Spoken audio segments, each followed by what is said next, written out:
میثم تمار، مقبرہ میثم تمار۔ یہاں سے قریب میں ہی حضرت علی علیہ السلام کا گھر ہے، جس کی زیارت ہم آپ کو کروا چکے ہیں۔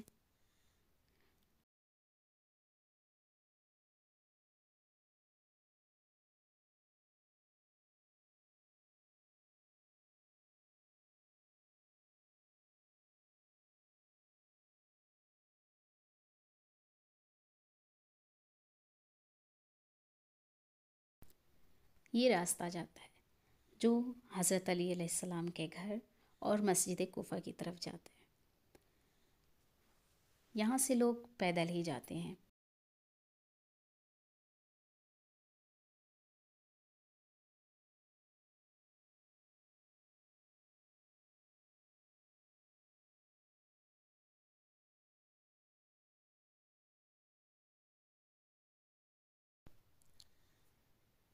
جو سامنے نظر آ رہا ہے یہ ہے حضرت علی علیہ السلام کا گھر، اور اسی حضرت علی علیہ السلام کے گھر کے پاس ہی دائیں طرف یہ ہے دارالعمارہ، جہاں پہ جناب مسلم بن عقیل کو شہید کیا گیا تھا، ان کی شہادت واقع ہوئی تھی۔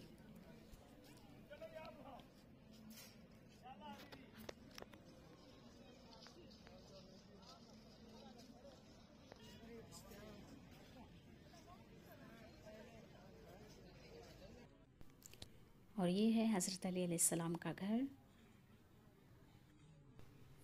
لوگوں کے علم اور اقوال کے مطابق مسجد کوفہ میں بعض مقامات معلوم اور مشہور ہیں، جہاں پہ ہر زائرین دو رکعت نماز پڑھتے ہیں۔ اس مسجد کوفہ کے قریب میثم تمار کا مقبرہ، امیر المومنین علیہ السلام کا گھر، مسلم بن عقیل، ہانی بن عروہ اور مختار ثقفی کے مراقد اور کوفے کا دارالعمارہ واقع ہے۔ اس مسجد میں متعدد مقامات ہیں، اور ان میں سے بہت سے مقامات پر مسجد کے معنوی اور روحانی اعمال انجام پاتے ہیں۔ یہ وہ مقام ہے جو مسجد کے چوتھے ستون کے پاس ہے، جہاں پہ حضرت ابراہیم علیہ السلام نے نماز پڑھی تھی، اور یہاں پہ ہر زائرین دو رکعت نماز پڑھتے ہیں۔ اور یہ ہے مقام حضرت خضر علیہ السلام، اور کشتی نوح پہ خشکی پر اترنے کا مقام بھی یہی ہے۔ اس کے بعد ہے مقام بیت الطشت۔ یہ وہ مقام ہے جہاں امام علی علیہ السلام کا ایک معجزہ رونما ہوا تھا۔ جو معجزہ رونما ہوا تھا وہ ہم آپ کو ویڈیو کے آخر میں انشاءاللہ بتائیں گے۔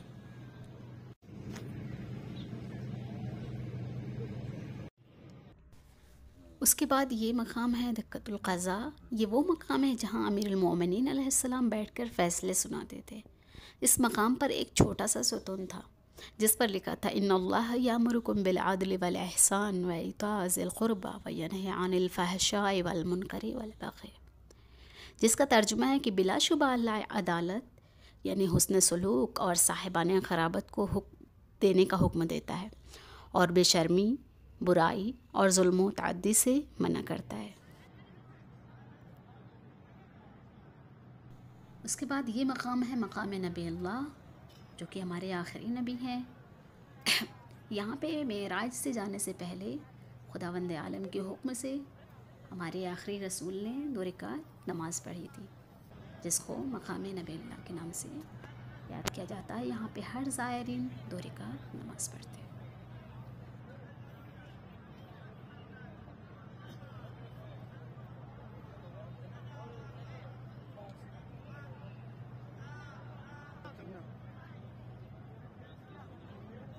مقام نبی اللہ، مقام حضرت آدم، یہ مسجد کوفہ کا 7واں ستون ہے۔ یہاں پہ مقام حضرت آدم کے نام سے یہ جگہ مشہور ہے۔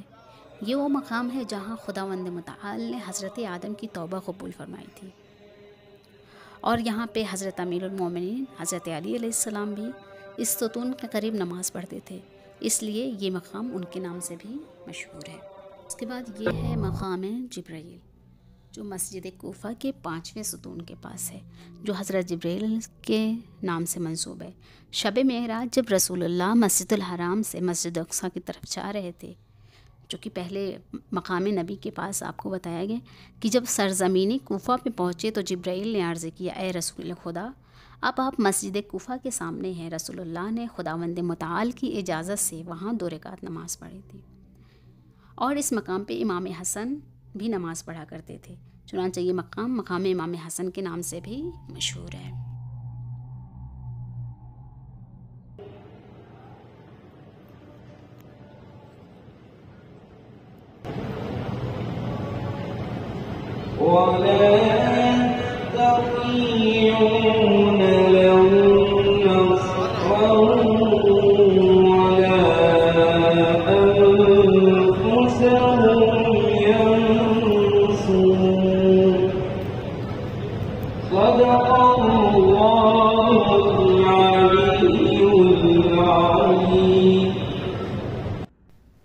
بعض روایات نے مسجد کوفہ کو جنت کا ایک قصر قرار دیا گیا ہے۔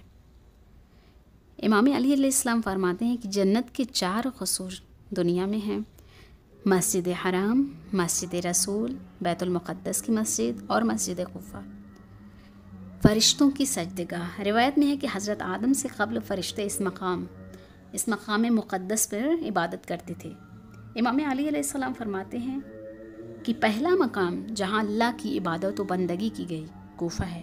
جب خداوند متعال نے فرشتوں کو حکم دیا کہ آدم کو سجدہ کریں تو انہوں نے کوفے کی سرزمین پر سجدہ کیا، اور بتحقیق کہ فرشتے ہر رات مسجد کوفہ میں نازل ہوتے ہیں۔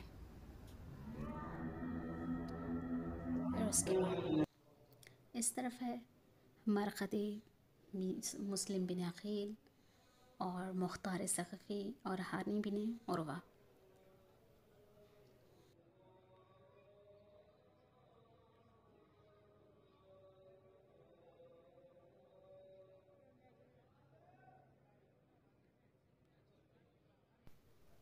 سب سے پہلے زیارت کریں گے ہانی بن عروہ کے مرقد کی۔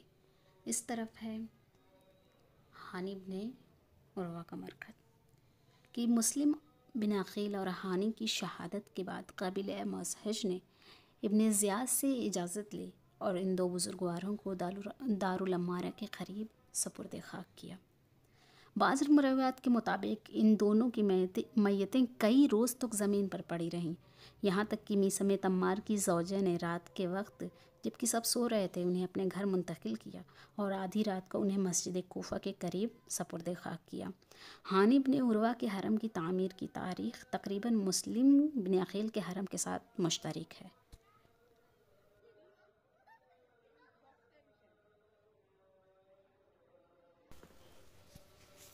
یہ سامنے ذریعہ دکھ رہی ہے، یہ ہے ہانی بن عروہ کا مرقد۔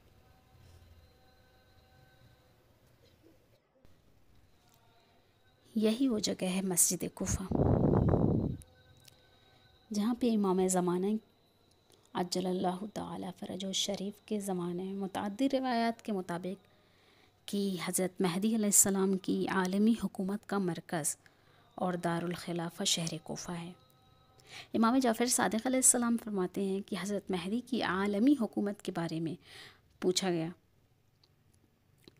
ان سے، تو آپ نے فرمایا کہ ان کی حکومت کا مقام شہر کوفہ ہے اور ان کا مقام حکومت کوفہ کی جامع مسجد اور ان کے زمانے میں بیت المال اور تقسیم غنائم کا مرکز مسجد سہلا ہے۔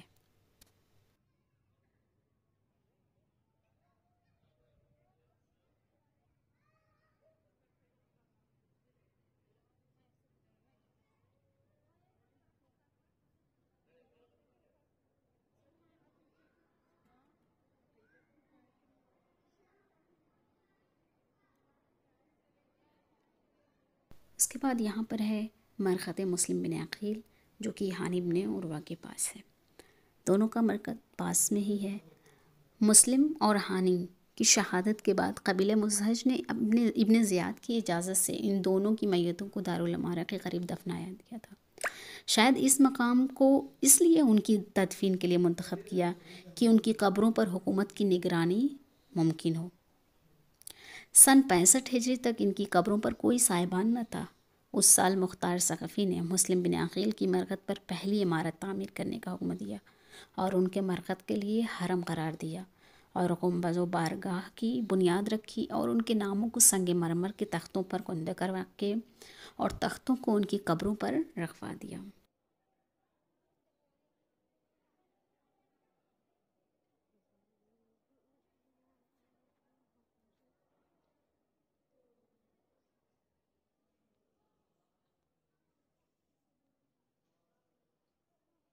اس کے بعد اس طرف ہے مختار ثقفی کا مرقد، جو ہانی بن عروہ اور مسلم بن عقیل کی قبر کے قریب واقع ہے۔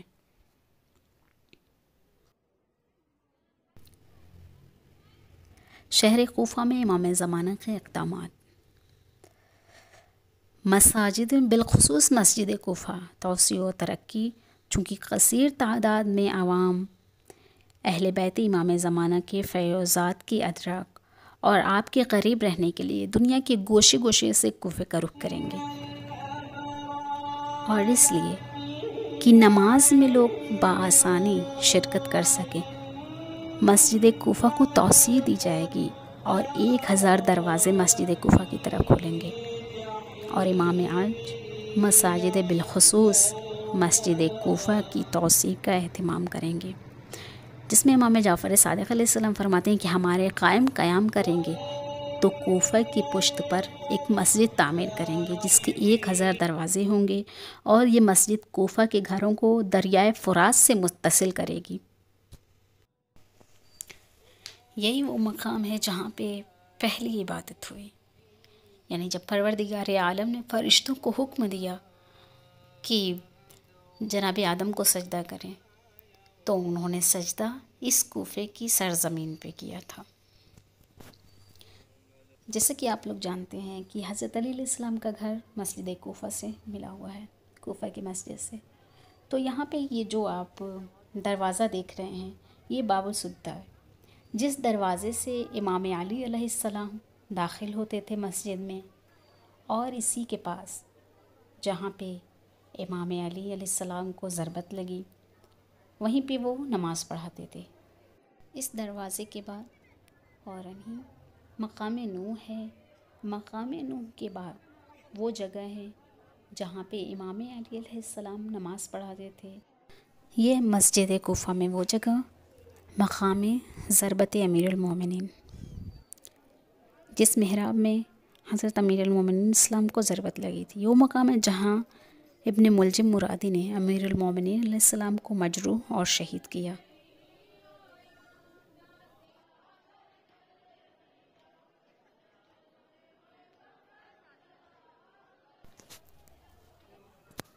اس کے بعد یہ وہ جگہ ہے جہاں پہ حضرت علی علیہ السلام نافلہ نمازیں پڑھا کرتے تھے۔ اس جگہ پہ بھی مومنین 2 رکعت نماز پڑھتے ہیں۔